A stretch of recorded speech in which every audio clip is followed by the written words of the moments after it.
Did you know that YouTube is the second largest search engine in the world after Google? Or that an average US citizen watches 186 online videos per month? The truth is, we don't watch TV like we used to. YouTube is replacing TV nowadays, as you can see in your daily life.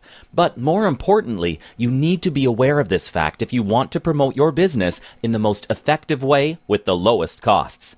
You see, videos can be used to promote your products or services, to educate your customers, or to entertain them. However you use videos, they can bring more clients through your door. And if you're not using videos, then you're actually losing customers to the competitors who are using them. In the end, it doesn't matter what business you are in. You can benefit from using videos in your promotional campaigns.